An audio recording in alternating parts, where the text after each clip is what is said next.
Saudações alviverdes a todos! Eu sou Conrado Cacassi e vamos para mais um react da coletiva pós-jogo do professor Abel Ferreira, que na noite de ontem, quinta-feira, venceu o Bragantino. O Palmeiras venceu o Bragantino no Allianz Parque por 2-1, numa partida muito boa, principalmente no primeiro tempo. O jogo, como um todo, foi muito bom, muito agradável de se ver, com duas equipes bastante entrosadas, com movimentos bastante automáticos. E o Palmeiras volta a exibir um jogo coletivo muito consistente. Tem toda a polêmica, mais uma vez, do Dudu. Dessa vez porque não foi escalado e nem entrou durante o jogo. Certamente o Abel será perguntado sobre isso. E também toda a questão das substituições. O momento em que o Palmeiras jogou com 4 laterais e a Enzolândia foi a loucura. Vamos ver o que o professor o Abel Ferreira disse sobre todos esses assuntos. Vamos lá. Olha como ele está todo felizão. Chegou todo felizão, Abel. Solta aí, estagiário. Olha lá, rindo. Chamam chato.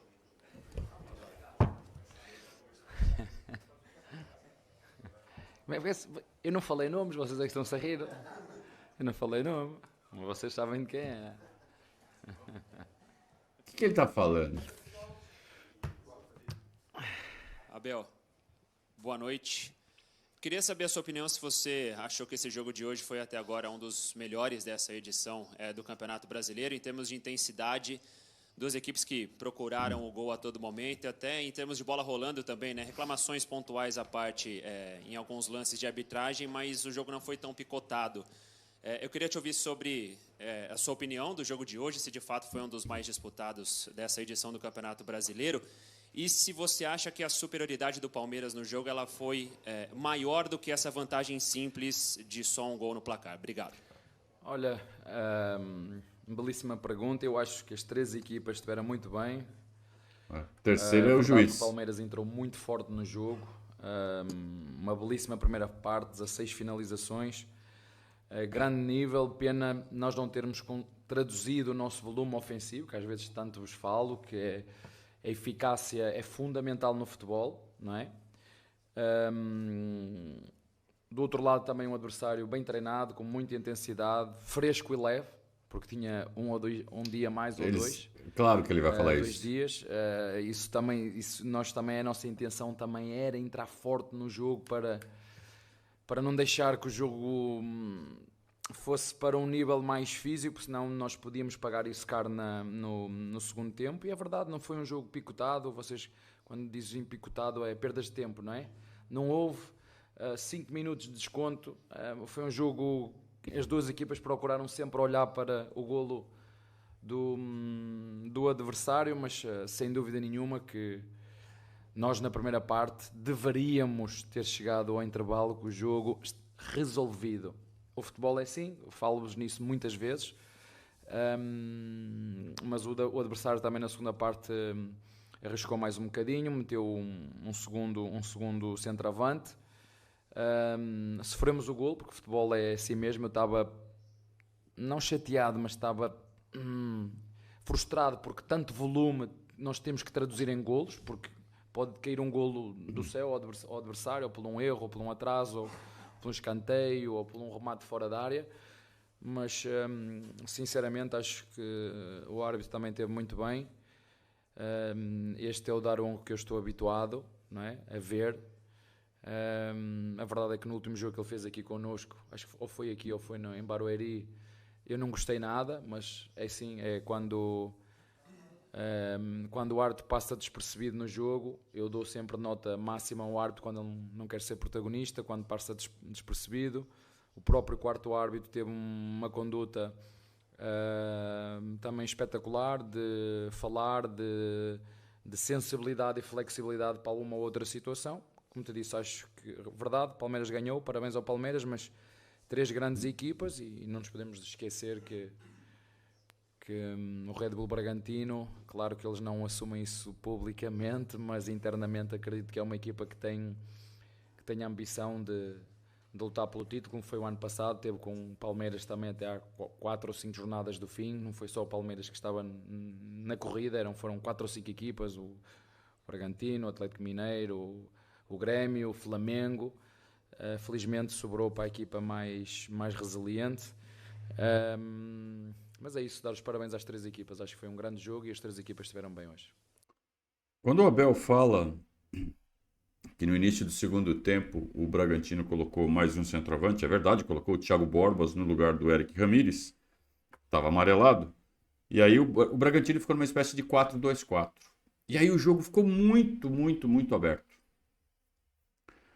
O Bragantino com muito mais força ofensiva, com muito mais gente posicionada para combater com a nossa última linha, mas, por outro lado, enfraqueceu o meio-campo. Então, as ligações rápidas passaram a ser a tônica do time do Bragantino naquele momento, no início do segundo tempo. E eles chegaram ao gol muito rápido. Com 3 minutos, eles empataram o jogo. Só que estava muito nítido que era uma formação kamikaze do Bragantino. Se eles tivessem rapidamente revertido essa alteração, ou seja, tira por exemplo, o Sacha e coloca outro meio-campista. Eles fortaleceriam de novo o meio-campo e estariam com o resultado que eles queriam, pelo menos um empatinho fora de casa. Mas não. O Pedro Malta, que estava substituindo o Pedro Caixinha, segurou a substituição e 5 minutos depois tomou o gol, porque estava exposto. Né? É verdade que foi num lance de ligação direta do Everton com o Rony, mas ia acontecer, mas muito, não é nem mais cedo ou mais tarde, ia acontecer muito rápido o empate, o segundo gol do Palmeiras. E aconteceu. Né? Porque foi a proposta que os dois times mantiveram durante todo o jogo. Buscar o gol, buscar o gol, buscar o gol. O Bragantino dentro do que podia fazer, porque estava enfrentando o Palmeiras, que é muito forte em casa. E o Palmeiras muito forte em casa e muito inspirado, muito coletivo, muito encaixado, criando. Se imagina, com o Bragantino, com o Eric Ramírez no meio campo, o Palmeiras conseguia criar. Imagina quando eles tiram um meio campista e colocam mais um atacante. Né? Só que aí ficou uma configuração muito interessante no jogo, porque os dois times estavam muito abertos, muito lançados. O Palmeiras conseguiu o segundo gol e aí começou a administrar um pouco mais o jogo. E aí passou a picotar um pouco mais o jogo, mas isso só depois dos 10, 15 do segundo tempo para frente. E tinha que ter feito isso mais. Tinha que ter feito isso melhor. Acho que passa por um time campeão saber controlar a velocidade do jogo em determinados momentos. Então fazer aquela cera técnica. Né? O que é picotar o jogo? É não deixar o jogo ficar louco. É não deixar o jogo ficar a bola muito rápido. Né? Porque daí, quanto mais rápida está a bola, quanto mais a bola troca de quem tem a posse, mais imprevisível fica.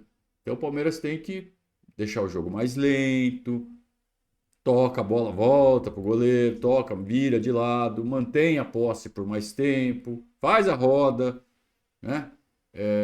Chama as faltas, recebe as faltas, o juiz tem que apitar para o jogo, cobra a falta, demora para cobrar a falta. Aquela cerinha, né? Faz parte.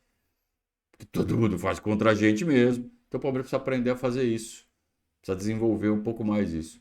Não fez e ganhou o jogo. Legal, o jogo foi super agradável de se ver. Mas, eventualmente, isso pode fazer falta, hein? Eu acho que o Palmeiras precisa desenvolver isso melhor. Com relação à arbitragem, né? Ele falou das 3 equipes. O Daronco falhou.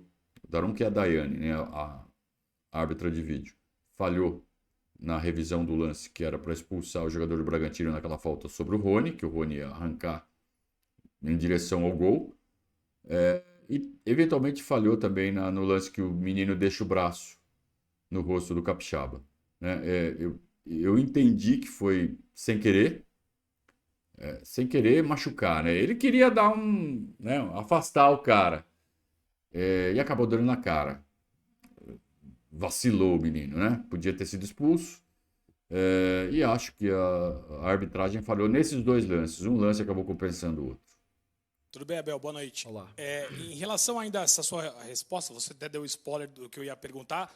Se para o técnico, né, o técnico trabalha para criar as jogadas e claro que a parte foi feita. E aí a gente vê nas finalizações a assertividade não condiz com aquilo. Você vai mais feliz para casa pelas chances criadas ou mais preocupado em relação a isso? Eu queria até emendar se o Bragantino é um time que ajuda também a ter esse jogo mais franco, porque é uma equipe que também atacou no começo do jogo, né? Eu costumo dizer que cada jogo é um jogo diferente e para haver uma boa dança é preciso haver um bom par, não é? Por exemplo, a minha mulher quando dança comigo eu sou o pé de chumbo, não é? Por muito que ela queira, eu disse, não consigo, não é meu forte, eu sou o pé de chumbo. Portanto, para haver uma boa dança é preciso Tá haver todo um bem bom par. humorado, Abel. E o Bragantino tem uma filosofia de jogo parecida com a nossa, uma equipa sempre com os olhos postos no golo adversário, uma equipa que sabe o que quer, os jogadores sabem aquilo que fazem dentro do campo, já dei os parabéns por isso. E a outra pergunta era? Assim, a minha... Eu não faço golos, eu não chuto, eu não falho, eu no banco, eu nunca falho. Vocês nunca me viram a falhar. Está sempre tudo certo, todas as substituições que eu faço é pensar naquilo que é o melhor para a equipa. Agora, como te disse, o volume foi muito grande, jogadas belíssimas. Estou-me a lembrar, por exemplo, a do Estevão, quer dizer, aquela jogada seria selada se o golo entrasse, não é? Tivemos também momentos de pressão, tivemos o próprio Rony na primeira parte de cabeça, um cruzamento, eu não sei de quem foi. O próprio Veiga fez o golo, mas falhou ainda mais duas, uma na primeira no penalti e outra na segunda. Mas eu sei que eles não querem falhar, eu sei que eles querem, eu só tento transmitir a vocês a importância da eficácia num jogo. Porque podia acontecer, chegares ao final 1-1 ou 2-2 e eu ia-me lamentar por isto, por nós não traduzirmos o nosso volume ofensivo. Mas como te digo, os protagonistas são os jogadores, são eles que chutam, não são eles que decidem. Agora, nós hoje conseguimos de várias maneiras encontrar as rotas para a baliza do adversário, quer em bola parada, quer em transição a partir do nosso goleiro com um passo mais longo, como foi o caso do golo, quer em ações individuais, quer em jogadas combinadas. Acho que o menino também entrou muito bem, deu-nos ali consistência, qualidade, acho que fez um belíssimo jogo também, uma posição um bocadinho mais na frente. Ele também tem chegado à área, estava triste por não ter feito o golo, mas não, fiquei contente pela intensidade, pela dinâmica. Pena, sim, não posso negar isso. Nós deveríamos ter resolvido o jogo na primeira parte para controlar depois na segunda. Foi preciso gastar mais energia, não há muito tempo para recuperar. Vocês veem vários treinadores a falar do mesmo, viram o do Atlético Mineiro hoje a falar disso, porque viram o treinador de São Paulo a falar disso também, e veem também o treinador de Palmeiras a falar disso há quase 4 anos. Faz muita diferença ter 2 dias ou 3, faz muita diferença, e o que eu vou lutar sempre é que a CBF, juntamente com as pessoas que fazem a programação do calendário, que para todas as equipas possa existir pelo menos 3 dias de intervalo em cada jogo. É a única coisa que eu peço, porque 2 e de forma consecutiva andamos no risco de nos lesionarmos. Ficámos sem o Lázaro no último jogo.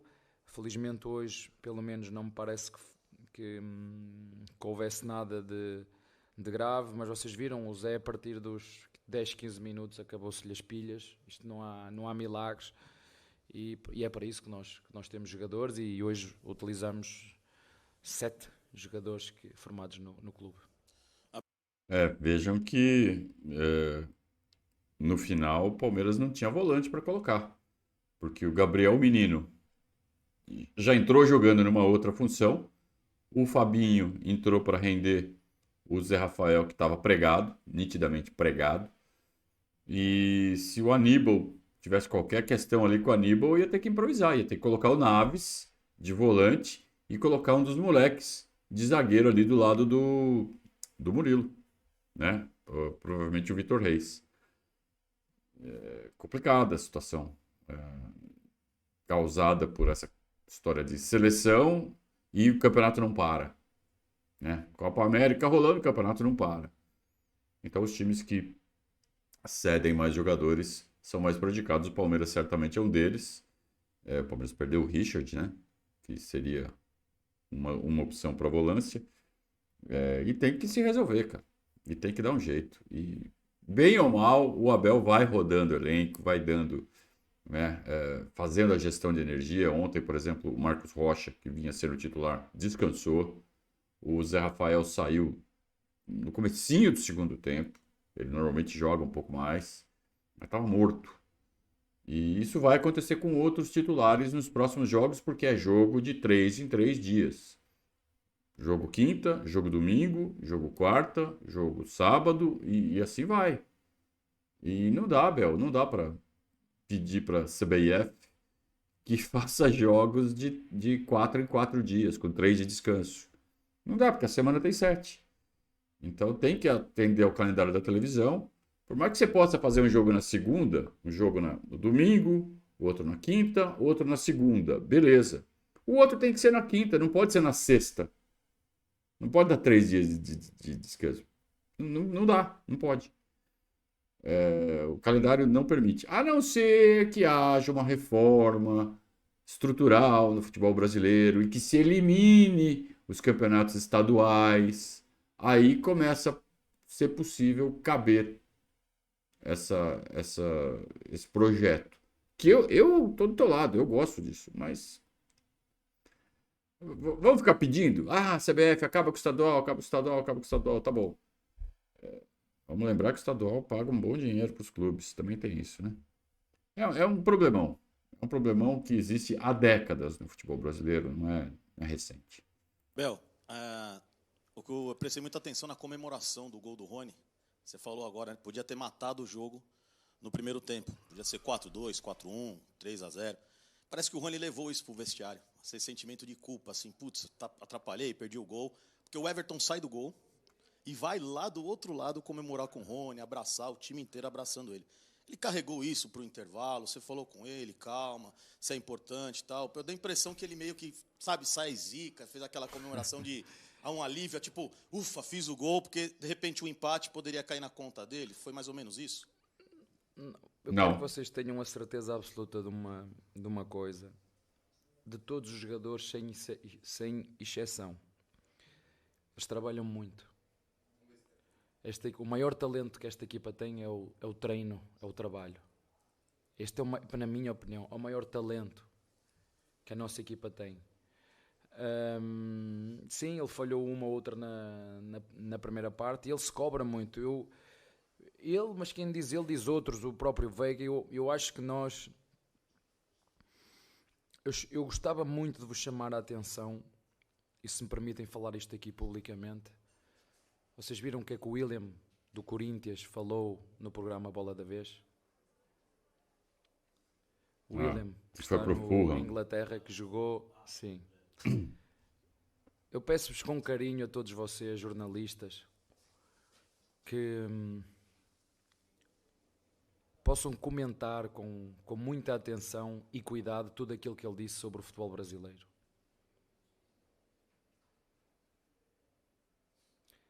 É muito triste ouvir um jogador a dizer que nunca se tinha lesionado, mas com a pressão que era feita. E a pressão vem das redes sociais, vem dos mídia, Enzos. E as pessoas têm que se convencer. Enzos e jornalistas que querem jogar para Enzo, que gostam de criar uma polêmica em cima de jogador para ganhar engajamento. No futebol só um vai ganhar. Há mais perdedores do que vencedores. Só um pode ganhar. Agora isso interfere de tal maneira na vida dos jogadores que depois chega uma altura que eles se cobram de tal maneira e ficam tolhidos da cabeça, parece que não sai nada. E eu ouvir as palavras do William, ele veio, teve aqui um ano, disse: meus amigos, isto não é para mim. É demasiado violento e agressivo para todos nós, treinadores, jogadores, presidentes. É demasiado agressivo. E aqui todos querem ser campeões, todos querem ser campeões. O Vasco quer ser campeão, o Bragantino quer ser campeão, o Cruzeiro quer ser campeão, o Palmeiras quer ser campeão, o Santos quer ser campeão, o Corinthians quer ser campeão, está-me aqui a faltar-se, o Atlético Mineiro quer ser campeão, mas só um vai ganhar. E a cobrança que é feita, diz, mas os jogadores ganham muito, certo? E por ganharmos muito é que trabalhamos muito e a única coisa que eles têm que fazer, é entregar tudo o que têm. Agora, mais uma vez, peço a vocês que estão aí que ouçam com atenção o que é que o William me falou. Estamos a falar de jogadores de seleção, jogador que jogou na Europa, que veio da Europa para aqui, queria vir da Europa para aqui, mas chegou aqui e disse, adeus, isto não é para mim, nem para a minha família. Isto é que nós devíamos pensar, se é isto que nós queremos e o que é que queremos fazer. E eu falo por mim e pergunto, é isto que nós queremos para o nosso futebol? Queremos semear o ódio? Queremos semear a violência? Ou queremos que o futebol seja um espetáculo? Eu sonho um dia que ele seja mais um espetáculo do que quase que um ringue onde um morre e o outro sobrevive. Não é assim que eu vejo o futebol. E mais uma vez chamo a atenção a vocês para a entrevista que ele deu, que vos faça refletir, ou que nos faça refletir a todos um pouquinho para que o nosso futebol, cada um de nós contribua da forma que puder para que ele no futuro, porque isto é uma coisa que demora tempo, que ele possa ser realmente um espetáculo e não aquilo que nós vemos muitas vezes, que é um ódio, se meia um ódio, se veio uma violência. Eles não são meus inimigos, são meus adversários. Eu sei que tenho um mal a perder, mas eles não são meus inimigos, são meus adversários. Mas pronto, era só aqui um à parte, porque eu realmente vi essa entrevista nesse programa e um brasileiro a falar no Brasil, tendo em conta todo o historial dele, a história, o que ele representou já para a seleção brasileira. Acho que nos devíamos fazer pensar a todos nós. Contextualizando, o William veio para o Corinthians, foi o time que o formou como jogador, vindo da Europa, e foi vítima de perseguição de torcida, aquela perseguição violenta, semelhante ao que acontece com o Rony hoje, no Palmeiras. E ele falou, não preciso disso, tchau. E voltou para a Europa, simples assim. Ele falou isso motivado pela pergunta sobre o que o Rony sentiu. Na verdade, aquela comemoração toda foi porque o Everton e o Rony meio que ensaiaram a jogada durante os últimos treinamentos e ela deu certo no jogo, então eles comemoraram, além disso. Mas sim, teve aquele gesto, né, do Rony de tirar a mardita, né, do corpo. Porque o Rony, ele é vítima de uma perseguição de parte da torcida que se defende, que justifica esse comportamento estúpido, covarde, dizendo que quer o bem do Palmeiras, que o Rony é ruim, que o Rony não serve para o Palmeiras e que por isso persegue o Rony e que quando o Rony faz gol fica triste. É de uma burrice, é de uma estupidez, é de uma... Não dá para julgar caráter de que a gente não conhece, né, mas... O cara pensa mais nele do que no Palmeiras. E cada um age como quer. Só que eu também tenho o direito de valorizar mais ou menos a opinião de cada um que fala. Então, quem fala que fica triste porque o Rony fez gol, porque isso significa que ele pode ser titular, e isso é ruim para o Palmeiras, é de uma estupidez. É de uma burrice. É de uma canalice. Você torcer contra um jogador que está defendendo o seu time, está fazendo o gol da vitória, deixa litros de suor, literalmente, no gramado. E o cara é vítima de agressões via internet. E o cara fala assim, mas é pela internet, o cara ganha muito, é assim mesmo. Não é assim mesmo, cara. Não é assim mesmo. Eu acho que a gente pode criticar, deve criticar. Eu não defendo o Rony como titular, eu não acho que o Rony deve ser titular do Palmeiras. Mas daí a fazerem essa campanha sórdida contra um cara que, primeiro de tudo, é um cara muito bacana, um cara legal, um cara gente finíssima.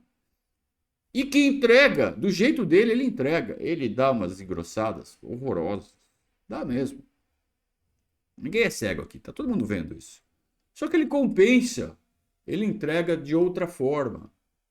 E isso o qualifica, todo o pacote, Rony, o qualifica para fazer parte do elenco do Palmeiras. Não exatamente titular.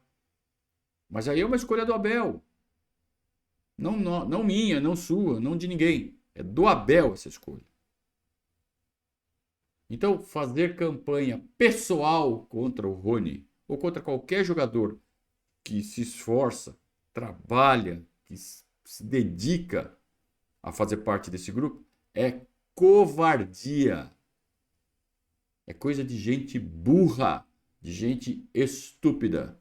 E você, Enzo, que fica torcendo contra o Rony, você é um imbecil.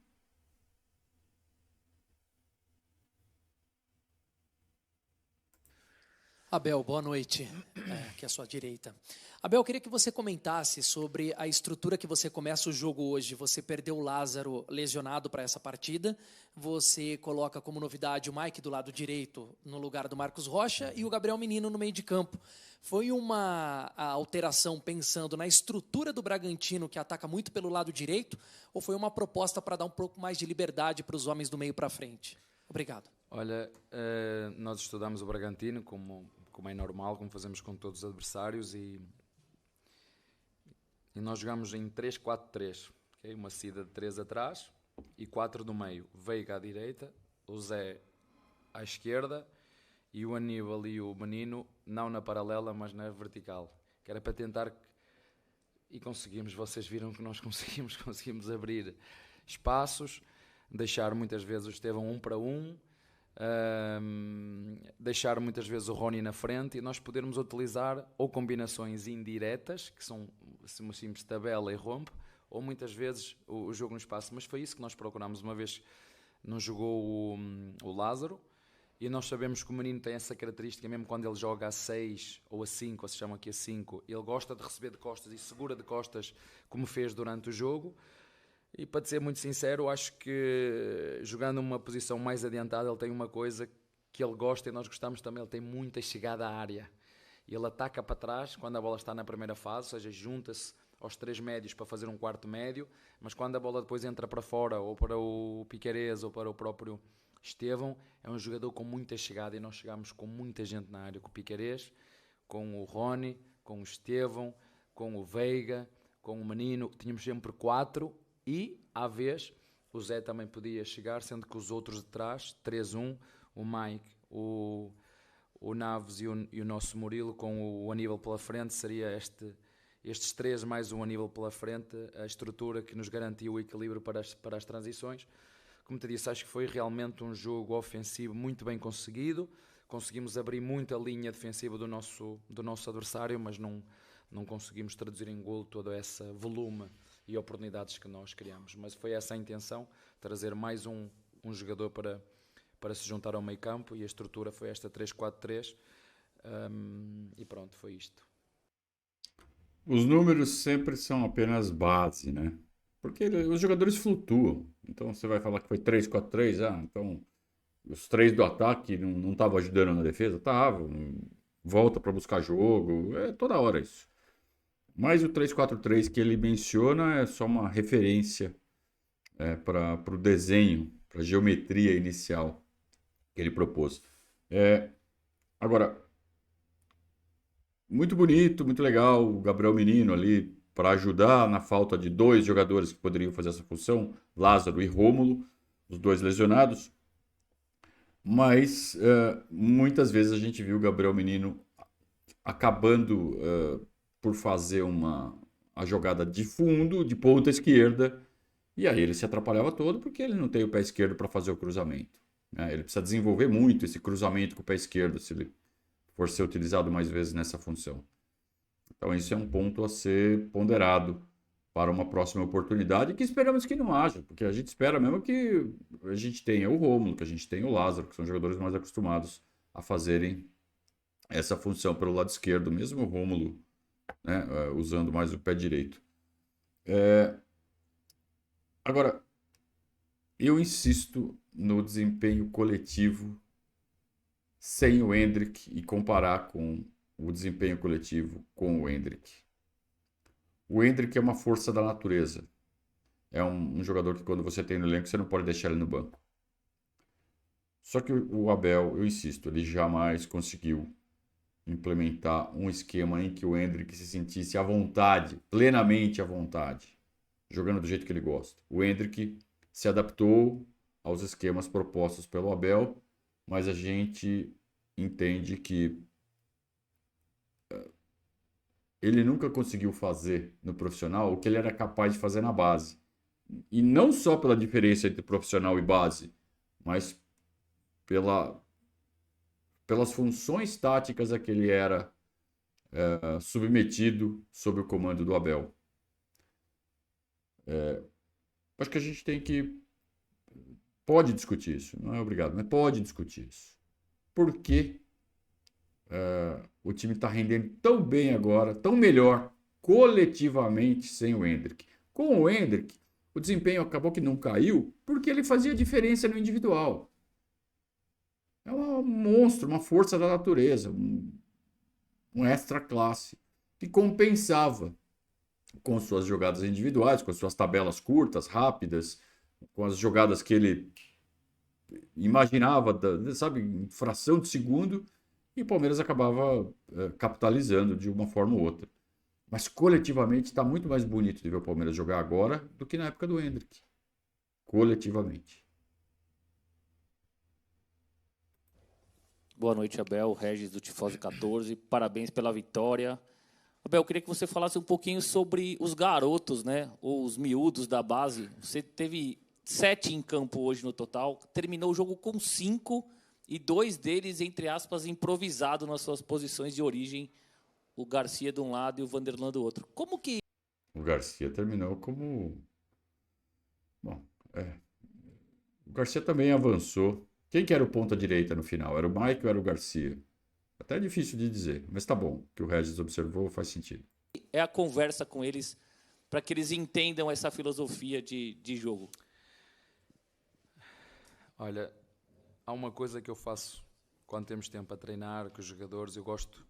Alguns não gostam muito, eu reconheço isso.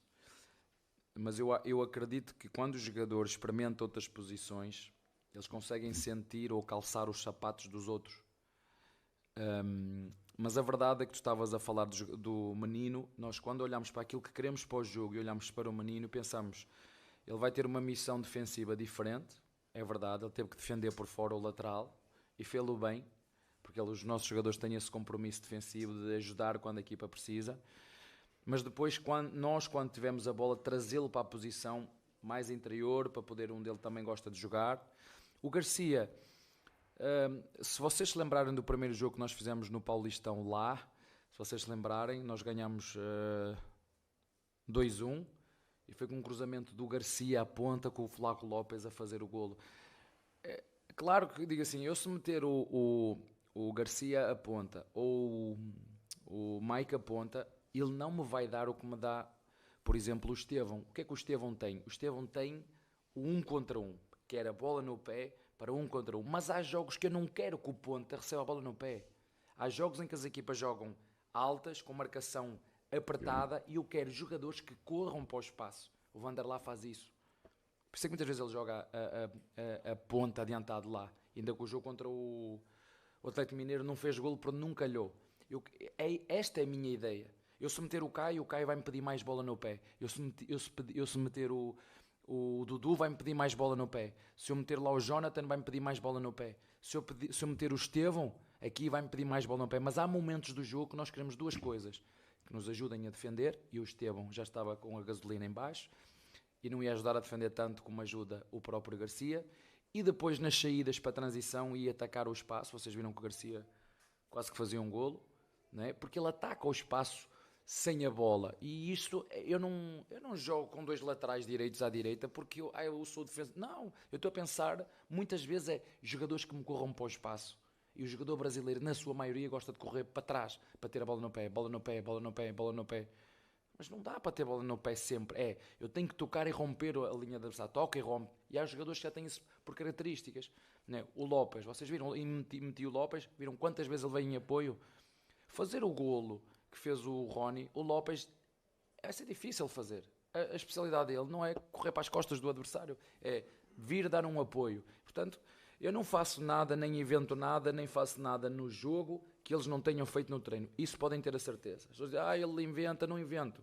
O que eles fazem no jogo, já fazem no treino. O Garcia entrar para aquela posição não é novidade para ele, já fez muitas vezes. O Vanderlei entrar para aquela posição, já fez muitas vezes. Verdade, o Manino jogar naquela posição, não fiz muitas vezes. Jogou um pouquinho contra o Atlético Mineiro, que vocês viram, entrou um pouquinho e jogou contra o Atlético Mineiro. E mesmo no treino, no dia seguinte, começámos a fazer uma dinâmica já com ele na frente. Portanto, não há nada que eu faça no jogo que não tenha feito no treino. Quando o Abel fez essas últimas mexidas, quando ele coloca o Garcia de um lado, o Vanderlan do outro, e mantém o Piquerez e mantém o Mike, tinha um sujeito à nossa esquerda, ali na transmissão, torcedor, que ele enlouqueceu. Eu, com esse fone, com esse baita fone que eu tenho aqui, que ele inclusive tem isolamento acústico, não conseguiu segurar os gritos enlouquecidos desse torcedor. E ele falava de laterais. Fica colocando lateral, fica colocando lateral. Me lembra um pouco na década de 90, quando o 4-4-2 se popularizou, década de 80, né? Quando o 4-4-2 se popularizou, e o segundo volante, que hoje é o 8, passou a ser uma figura que não mais era um meio atacante, passou a ser um meio-campista mais de contenção, onde se criticava muito a questão de excesso de volantes. Agora a moda é criticar excesso de laterais. Por quê? Porque põe tarja na testa do jogador. Esse jogador é lateral, esse jogador é volante, esse jogador é...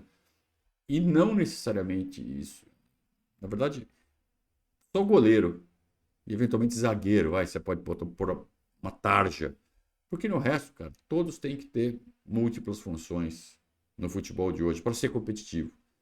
E tem torcedor que ainda não se acostumou com essa ideia. Então, o Abel tem que explicar que jogadores têm características próprias, tem que ver o encaixe que vai dar com o adversário. Às vezes você tem que ter um jogador que ataca a profundidade, às vezes tem que ter um jogador que recebe a bola, gosta de receber a bola no pé para fazer a jogada. Então depende do que o adversário te proporciona.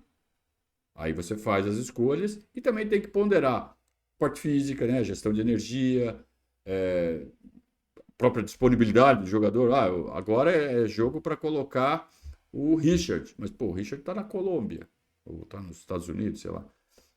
Então, enfim, onde está sendo a Copa América? Nem sei. Mas tudo tem uma explicação. Não é que tirou da cartola a substituição, né?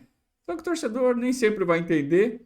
Às vezes vai ter um destemperado, um maluco, um alucinado, que nem esse torcedor que estava à nossa esquerda ontem, e os imbecis das redes sociais que sempre vão existir, né? Que não entendem nada do jogo, não entendem o futebol. O máximo que eles entendem é o que eles fazem ali no videogame, eles acham que é igual. Boa noite. Você já falou muito da importância do Allianz Parque, né? Até em comparação à Barueri, a presença de público. Hoje, na entrada do Allianz, uma faixa estendida, Allianz Parque mais popular, pedindo talvez um ingresso mais barato. O torcedor veio hoje cerca de 29 mil pessoas. Você sentiu falta de mais torcedor no estádio hoje pela importância do jogo? Já tenho tanta coisa em que pensar. Isso não é uma pergunta que deve fazer a mim. Claro que não. Eu gostava de te ajudar. Eu gostava de ver o estádio cheio. Mas isso não é a minha função. Essa não é a minha função. Eu sei que os que tiveram sempre a apoiar do início ao fim. E quero lhe dizer a eles, acho que eu no último dia que me enganei, mas a estrela da equipa são eles, a alma da equipa são eles. Nós ganhamos muitos jogos e títulos aqui com a ajuda deles. E quanto mais eles tiverem, melhor. Eu não acredito que eles já estejam cansados de ganhar. Não acredito. Não mesmo. E tudo mais, por muito que eu queira dizer, o que me vai na alma, eu gostava de ver o estádio sempre cheio. Não sei como, essa não é a minha função. A minha função é, quando o Lázaro não joga, arranjar funções para para arranjar uma opção para o Lázaro. Se não tivermos um ponta na esquerda para substituir, na direita para substituir o Estevão, enquanto não chegam outros reforços, jogar com o Mike ou jogar com o Garcia, essa é a minha função. O que eu te posso dizer com muito carinho, agradecer ao público que veio, que apoiou do primeiro ao último segundo. Se me pergunta se eu gostava de ver o estádio cheio todos os jogos, amava. Mas isso é uma coisa que me ultrapassa. O que eu te posso dizer é só agradecer àqueles que vêm aqui e reforçar que não é igual jogar aqui ou jogar no Barueri. Não é igual. Perguntinha, casca de banana. Perguntinha para acender polêmica. O Abel desviou com habilidade. É uma falácia que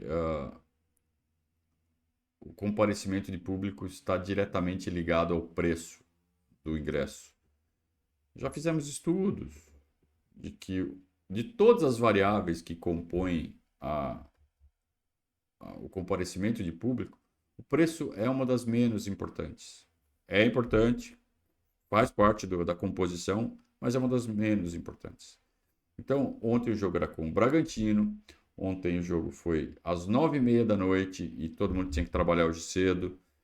Então, são esses componentes. Tem jogo domingo, então às vezes o cara fala assim, pô, eu vou no jogo contra o Bragantino, eu vou no jogo contra o Juventude. Eu vou no jogo contra o Bragantino 9h30 da noite, eu vou no jogo contra o Juventude às 4 da tarde. Então, isso também influencia, né? São jogos muito próximos. Então, sabe, fazer uma simples associação de ontem deu 29 mil, é por causa do preço, e aí usa o protesto da torcida, que sempre vai ter. O torcedor sempre vai fazer protesto para o preço do ingresso abaixar. Ou você imagina que o torcedor vai falar assim, Leila, aumenta, aumenta. Nunca. Sempre vai pedir para baixar, óbvio. Eu gostaria que abaixasse, óbvio. Para mim é ótimo, né? Para qualquer um de nós. Só que associar isso, o público de 29 mil ao preço de ingresso, me parece uma forçada de barra para tentar arrumar uma polêmica. E vamos lembrar o seguinte, hein? 29 mil para um estádio que cabe 40 é uma taxa de ocupação de quase 75%. Eu me lembro na década de 90, década de 80, o precinho lá embaixo. Década de 90, hein? Tô falando. 80 é ruim, mas 90 é um timaço, hein? Precinho de saco de pipoca de ingresso. 8 mil, 9 mil, 10 mil no Palestra. E o precinho bacana.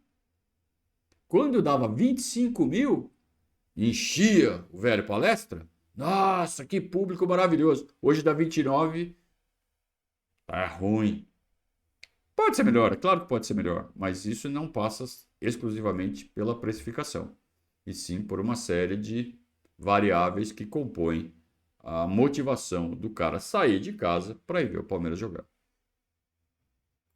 Abel, boa noite. Se me permite duas questões. A primeira delas com relação ao Dudu, imagino que seja a última vez que você vai falar sobre isso, mas uma semana bastante complicada, bastante pesada para o próprio atleta. Ele estava à disposição mais uma vez e acabou não entrando em campo. Queria que você falasse um pouquinho sobre esse aspecto do Dudu e sobre o Estevão, né? Nono jogo dele como titular, 17 anos, até onde esse garoto pode chegar? Eu não lhe vou dar mais moral que ele agora aqui no fim podia ter passado a bola ao Veiga ou ao Rony e estou à baliza. Amanhã já vai levar na cabeça.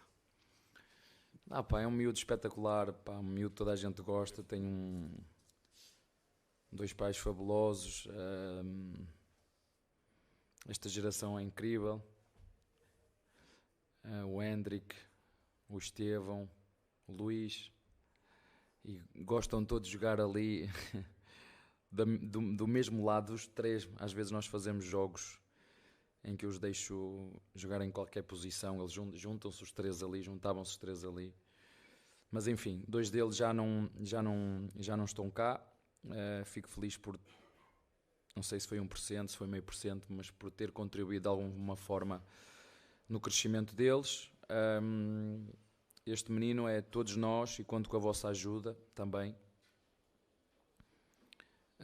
Dizer só que ele jogou bem, não precisam dizer só jogou bem, e para continuar focado a atacar e a defender como ele tem feito e muito bem. E o que eu vos posso dizer é desfrutem enquanto ele estiver aqui, porque este moleque faz maravilhas, não é?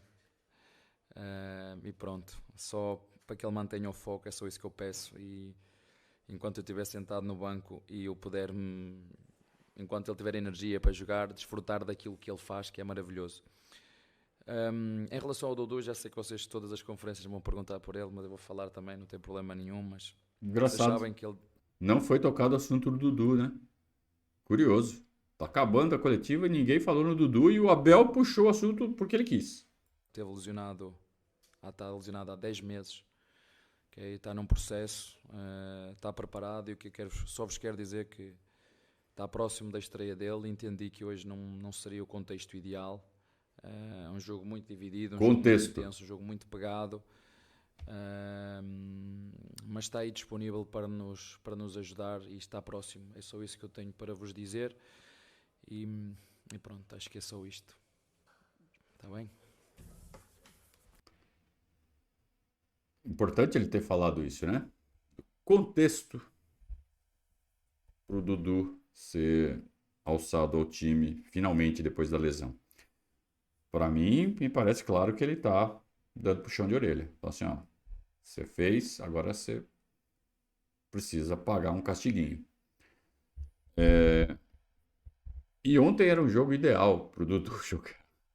Essa posição, essa função que o menino fez, o Dudu tiraria de letra, faria com o pé nas costas, mesmo voltando de lesão.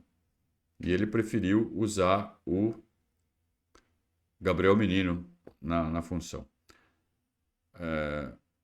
Vai chegar a hora do Dudu, mas eu acho que o Abel está ponderando o efeito que isso causaria no próprio Dudu e em todo o elenco, né? Depois de tudo que ele aprontou nesse fim de semana, já chegar, né, saindo de titular no meio da semana. Acho que esse é o contexto, né? Ele precisa passar uma mensagem de que tem ordem aqui.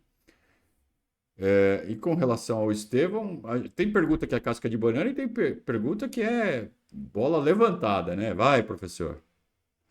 E aí, para falar bem do Estevão é fácil, né? É muito fácil, o moleque é realmente especial. E não tem muito mais o que dizer a não ser desfrutem. Vamos aproveitar enquanto esse moleque está vestindo a nossa camisa. Porque ele é um monstrinho. Aliás, ele é um monstrão. Ele tem 17 anos e já é um monstrão. Ele era para estar na seleção. O que esse moleque joga? E olha esses caras que estão na seleção brasileira. O Estevão joga mais que qualquer um deles. Qualquer um deles. Bota ele do lado do Endrick ali para resolver a Copa América. Traz a Copa América para cá. Então, ainda bem que o Dorival não olhou para o Estevão e fica vendo Rafinha, esses caras. Vai, joga com esses caras aí. Tá tudo certo. Que bom que o Estevão está aqui defendendo as nossas cores. Mais uma boa vitória do Palmeiras. Bela vitória do Palmeiras. 2-1 em cima do Bragantino. E o professor Abel Ferreira, entre um desabafo e outro, comentou aqui todos os aspectos que envolveram essa vitória. E o Palmeiras já pensa na próxima partida, que já vai ser domingo, depois de amanhã, de tarde. Já está quase na hora do jogo já. Palmeiras e Juventude no Allianz Parque. Estaremos no Allianz Parque, eu e Anderson Correia e João Kerr. E vai ter novidade no pós-jogo, hein? Convido vocês a prestarem muita atenção no pós-jogo. A gente vai tentar, não sei se vai dar certo, mas a gente vai tentar fazer um negócio diferente, um negócio legal, um negócio muito mais atraente para você acompanhar o pós-jogo, assim que acabar o jogo, para a gente tratar de tudo o que terá acontecido no jogo entre Palmeiras e Juventude, e a gente vai acertando os ponteiros até chegar no formato que a gente considera perfeito ou próximo da perfeição. A gente vai dar umas cabeçadas nessa primeira vez, mas eu acredito que essas mudanças, a hora que a gente acertar tudo, que fica tudo bem apertadinho ali, vocês vão gostar bastante do resultado. Então fiquem atentos no nosso pós-jogo no próximo domingo. E claro, na transmissão que começa 18h30, né? 18h30 o jogo no domingo. Eu comento, Anderson Correia narra aqui no nosso canal. Muito obrigado a todos pela companhia, pela audiência. Um grande abraço e saudações alviverdes.